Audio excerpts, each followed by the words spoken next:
A young dragon begged a human mechanic to save her dying mother. What he did changed everything. HFY Hub score 9 out of 10. Look, when you call customer service and the bot tells you I'm sorry, I cannot help with that 5 times in a row. That is exactly how the story starts. It's frustrating. It makes you want to throw your keyboard. We've got these fancy alien doctors, the experts, who just look at a dying dragon mom and say, nope, ticket closed, goodbye. It made me so mad I literally stopped typing data into cell B14 and just stared at the screen. But then we meet Devin. The hook here isn't just that he's a mechanic, it's that he looks at biology like it's just wet machinery. He doesn't care about the rules. He just sees a broken engine that needs a bypass. That is pure human stubbornness, and I love it. The vibe is honestly stressful, but in the best way. It's that feeling of holding a flashlight for your dad while he fixes the sink and water is spraying everywhere and you're terrified, but then the leak stops. That moment of relief, that's the emotional payoff here. When Devin hooks his own nervous system into the dragon to stabilize the fusion cell, dude, I leaned in so close to my monitor my nose almost touched it. It's intense. And the characters. Devin is the guy we all wish we were, smart enough to be a doctor but too done with bureaucracy to deal with the politics. He's the guy who actually gets work done while everyone else is in a Zoom meeting. And Celestia, the dragon mom, she reminds me of this stray cat I used to feed, just that quiet, desperate trust. She knew the risks, but she trusted the one guy who actually looked her in the eye. So the recommendation, if you've ever been told it's against policy when you really needed help, watch this. If you like stories where the underdog uses duct tape metaphorically and grit to outsmart the shiny, useless elites, this is for you. It's got that gritty, grease-stained hope that makes you feel like maybe, just maybe, things can be fixed. My soda went warm because I forgot to drink it while watching this. Legit. Number 1, accessibility barrier, 9 out of 10. Super easy to get into. You don't need a degree in warp physics to understand heartbroken mechanic fix-it. It hits the ground running and explains the tech stuff with easy metaphors like the bridge over the river, perfect for listening while pretending to work.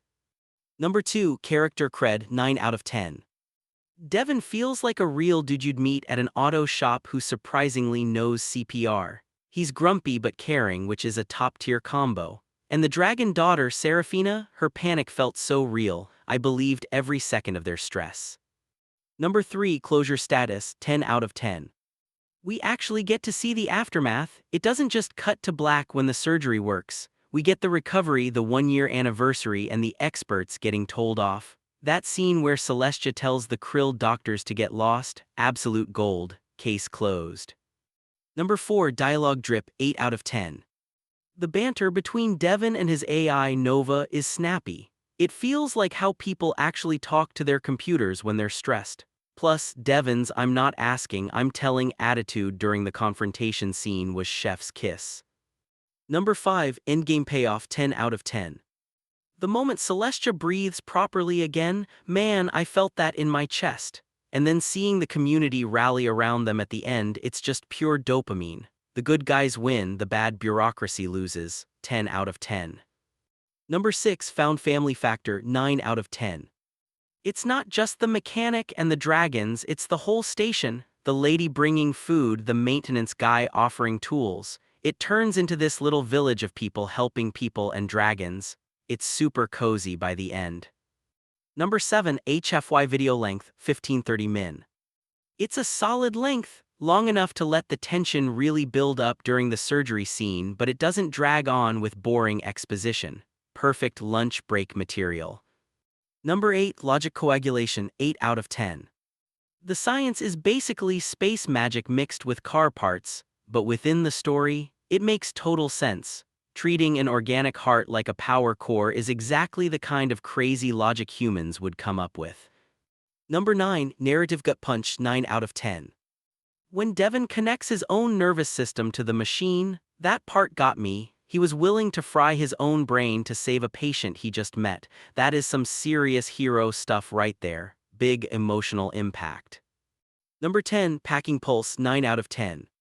Starts slow and sad, ramps up to heart attack levels of stress during the operation, and then glides into a smooth, happy ending.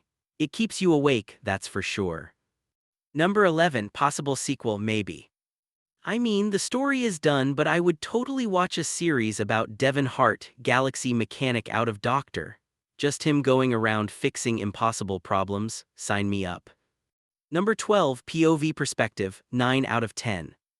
We mostly see it through Serafina, the daughter or general narration, which works great because we feel her fear. Seeing the human mechanic through the alien's eyes makes him look like a wizard. Number 13, The Human Edge, 10 out of 10. This is peak human edge. Aliens see limits, humans see challenges. The whole machines don't have bureaucracy line is the most human thing ever said. We just refuse to accept impossible. Number 14, The Onion Factor tearjerker score, 8 out of 10. I wasn't sobbing, but I definitely got misty-eyed when Celestia told the doctors off. And the part about Devon's late partner, yeah, that stung. It added real weight to why he was doing this. Number 15, Thematic Resonance, 9 out of 10. Trust, patience, and the idea that rules shouldn't get in the way of saving a life. It resonates hard, especially if you've ever dealt with a system that treats people like numbers. Number 16, Trope Remix score, 8 out of 10. It takes the humans are space orcs trope and flips it to humans are space healers who use wrenches. It's a fresh take on the Deathworlder idea we're tough enough to survive the cure. Number 17, Visual Bang per Buck, 8 out of 10. The imagery of the silver dragon with a glowing mechanical heart fusion in her chest is super cool. It feels very cyberpunk fantasy. I could picture the grimy garage perfectly.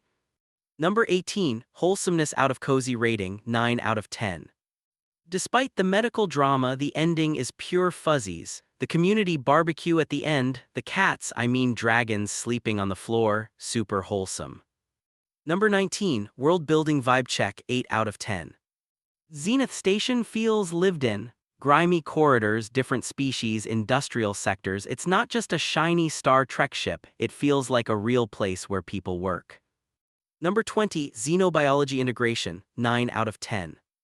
I loved the detail about the crystal heart being both an organ and a warp drive generator. That is such a cool biological concept, it makes the stakes feel way higher. HFY Hub score, 9 out of 10. Hope to see you at the next HFY Hub review.